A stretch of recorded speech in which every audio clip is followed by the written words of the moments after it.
আপনারা জানেন যে আজকে বাংলাদেশে যে একটি ন্যাক্কারজনক ঘটনা ঘটেছে, যে তাবলিগ জামাতের সাতপন্থীদের উপরে নির্বিচারে হামলা করা হয়েছে, তাদেরকে পিটিয়ে রক্তাক্ত করা হয়েছে এবং কয়েকজনকে খুন করা হয়েছে। এখানে আমরা এর তীব্র নিন্দা এবং প্রতিবাদ জানাই এবং এই ঘটনার জন্য দায়ী হচ্ছেন স্বরাষ্ট্র উপদেষ্টা এবং ইউনূস, এই দুইজন হচ্ছেন দায়ী। ওনারা সম্পূর্ণভাবে আমাদের ধর্মপ্রাণ মুসলমান ভাইদেরকে, যারা তাবলিগের সাথে জড়িত, যারা তাবলিগ করে, তাদেরকে নিরাপত্তা দিতে সম্পূর্ণরূপে ব্যর্থ হয়েছেন। ওনাদের ব্যর্থতার জন্য আজকে আমাদের এতগুলো প্রাণ ঝরে গেল।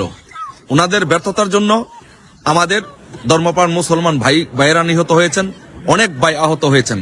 তাই ওনাদেরকে, ওনাদের স্বরাষ্ট্র উপদেষ্টা এবং প্রধান উপদেষ্টা, এই দুইজনের পদত্যাগ দাবি করছি। ওনারা এখনই পদত্যাগ করা উচিত। আর স্বরাষ্ট্র উপদেষ্টা শুনেছি যে উনি বিডিআর বিদ্রোহ নিয়ে উনি আবার তদন্তের জন্য উনি যাচ্ছেন। আমাদের প্রশ্ন, দেশ ও জাতির প্রশ্ন, উনি কিন্তু এই স্বরাষ্ট্র উপদেষ্টাই কিন্তু জেনারেল শাকিলের আগে উনি বিডিআরের প্রধান, উনি বিডিআরে ছিলেন, উনি বিডিআর প্রধান ছিলেন।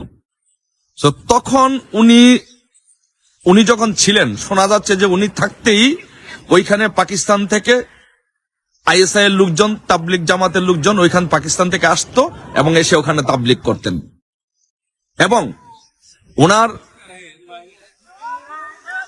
উনি পাশাপাশি উনি যখন এই ভিডিও বিদ্রোহ ঘটনা ঘটে, উনি কিন্তু তখন সেনাবাহিনীতে উনি চাকরিরত অবস্থায় ছিলেন। তো তাহলে তখন উনি এটা নিয়ে কেন মুখ খুললেন না? তখন উনি কেন কথা বলেন না? তখন উনি কেন প্রতিবাদ করলেন না? তার মানে হচ্ছে যে উনি তো এটার জন্য নিজেই দায়ী, কারণ উনি ওখানে ছিলেন। তা বিচার যদি হতে হয় তাহলে স্বরাষ্ট্র উপদেষ্টার প্রথম বিচার হইতে হবে, কারণ স্বরাষ্ট্র উপদেষ্টা ওইখানে ওই দায়িত্বে ছিলেন, উনি তখন চাকরিরত ছিলেন। তাহলে এখন কেন উনি কথা বলছেন? তার মানে হচ্ছে যে উনি নিজেই, যদি অন্য কাউকে দোষারোপ করতে হয়, অন্য কাউকে যদি কিছু বলতে হয়, অন্য কাউকে যদি কাঠগড়ায় দাঁড় করাইতে হয়, তা প্রথম দাঁড় করাইতে হবে কাঠগড়ার স্বরাষ্ট্র উপদেষ্টাতে, কারণ উনি বিডিআরে ছিলেন। তাই এবং আজকের এই ন্যাক্কারজনক ঘটনার জন্য যে মানুষগুলো মারা গিয়েছে এবং সারা বাংলাদেশে যে মানুষগুলো মারা যাচ্ছে, মানুষের উপরে অত্যাচার নির্যাতন হচ্ছে, এই জন্য এই স্বরাষ্ট্র উপদেষ্টার এখনই পদত্যাগ করা উচিত। পাশাপাশি ইউনূসের এখনই পদত্যাগ করা উচিত, কারণ ওনারা সম্পূর্ণ ব্যর্থ। ওনাদের এই ব্যর্থতার জন্য বাংলাদেশে আজকে গৃহযুদ্ধের মতো একটা অবস্থা সৃষ্টি হচ্ছে। বাংলাদেশে আজকে মানুষ মারা যাচ্ছে, আজকে তাবলিগ জামাতে এতগুলো মানুষ মারা গেল এবং এতগুলো মানুষ আহত হলো। তাই আমরা বলতে চাই যে অচিরেই আপনারা পদত্যাগ করে বাংলাদেশে শান্তি শৃঙ্খলা ফিরিয়ে আনুন এবং বাংলাদেশের মানুষকে শান্তিতে বসবাস করতে দিন। আর যদি সেটি নাই করেন, তাহলে দেশের জনগণ তাদের ব্যবস্থা গ্রহণ করবে, আপনাদের বিরুদ্ধে দুর্বার আন্দোলন গড়ে তুলে আপনাদের বিচার একদিনে বাংলাদেশের মাটিতে করবে।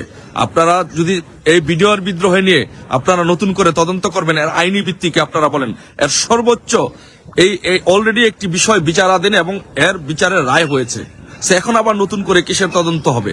তখন যখন স্বরাষ্ট্র উপদেষ্টা যখন বিডিআরে ছিলেন তখন এবং সেনাবাহিনীতে ছিলেন, তখন উনি এ নিয়ে কথা বললেন না কেন? তাহলে তখন যদি উনি কথা না বলেন, তাহলে এখন কি উনি কথা বলার কোন নৈতিক অধিকার রাখেন? এটি দেশ ও জাতির কাছে প্রশ্ন। তাই আমরা স্বরাষ্ট্র উপদেষ্টা এবং ইউনূস, এই দুইজনের এখনই পদত্যাগ দাবি করছি। সবাই ভালো থাকবেন। ধন্যবাদ সবাইকে।